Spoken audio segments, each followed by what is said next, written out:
Tell a story in which you lied to everyone and got away with it. I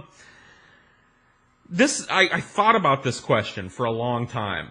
And you guys have heard, and this is something going back and watching these videos and seeing people's reactions to these videos. This is one of those things that I didn't really know about myself until I started putting all of these types of stories into one box. Because most of the stories that I've told throughout these videos are stories that I've told multiple times. I've cultivated these stories. I've learned how to trim a little bit here and, take this insignificant information out to make it a compact, entertaining story. I've learned how to highlight the funny shit that happened and to leave out the surreptitious information. So it's not like I've never told these stories before, but I've never told these stories in such a concentrated amount of time. And looking back, especially in my teen years, I spent a lot of time lying. And had you asked me before I did this video, Paul, are you a liar? I would have said, no, I'm not a liar. But I guess at the very least, at the very nicest, I was one, for quite some time. But as you can tell with the stories that I've told you about lying, I always get caught, or I always end up coming clean, due to my, I've got a conscience that's like an 800-pound gorilla in the room. And I always have as a kid. Whenever I told a lie, it always,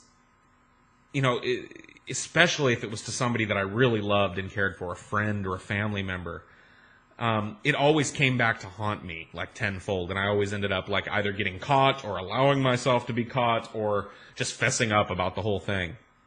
So I really tried to think about a lie that I told that I really got away with. And I could not think of a single one. Not a big lie.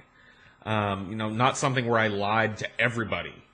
For example, here's another lie that I told, a weird fucking lie. There was a point in time in my life where, and I was never like a person that would lie about all kinds of minute little things. I was, I guess, the type of liar that was fond of the big lie, the big robust lie.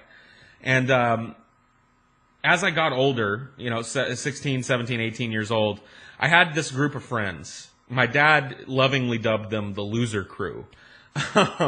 These were guys that I'd known since grade school, and we were all nerds. You know what I mean? We played Magic the Gathering together, and we played video games, and they would come over, and none of us had any chance of getting laid.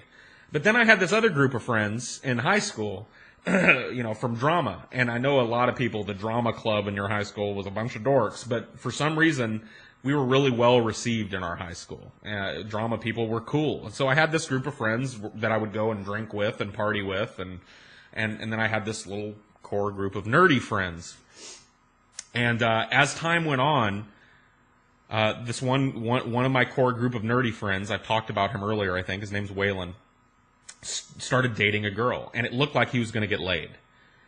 And I had always just assumed, because I was a dork, but I was probably the coolest of the dorks. I'd always just assumed that, fate would deign me, would anoint me the one to lose my V card first. I'd always just assumed. I didn't really work towards it all that much. I always just, assumed that a piece of ass would fall out of the sky one day and I'd get to come brag to everybody about it. But now Waylon's dating this girl, and it's looking like he's going to get laid. And so I made up this ridiculous lie with the help of a friend of mine, a female friend of mine from drama, who at some point in time had said, and I don't know why, we were spending a lot of time together, and people were starting to go, "Ooh, look at Paul," you know what I mean, how high school is. And she said, we should just tell everybody we're dating and see how they all react. And I was like, nah.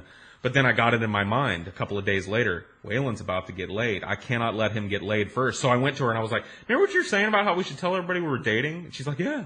It's like, let's do it. So we started to tell everybody we were dating, when in actuality we really weren't interested. I mean, I would have, I'm not going to lie. I'm not going to sit here and lie and tell you I wouldn't have broken her off a piece. But, it just wasn't. It was more a thing of convenience, because now I could tell my friends, ooh, look, I'm dating this chick.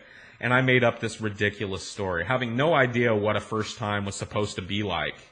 I came up with a stupid story that I'd picked her up in my car, taken her out behind this, like, grocery store. There was this big parking lot, like, behind a grocery store, and parked under a parking lamp, and fucked in the back seat of my car.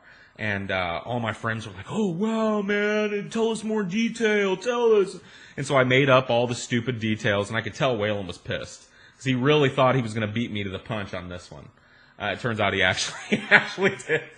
And then, like a year later, I had to come clean to all of them because I was so sick of it coming up. Because it was one of those things that just continuously came up in conversation to the point where I was like, "Look, I just gotta fucking tell you guys. I didn't fuck her. I didn't fuck her.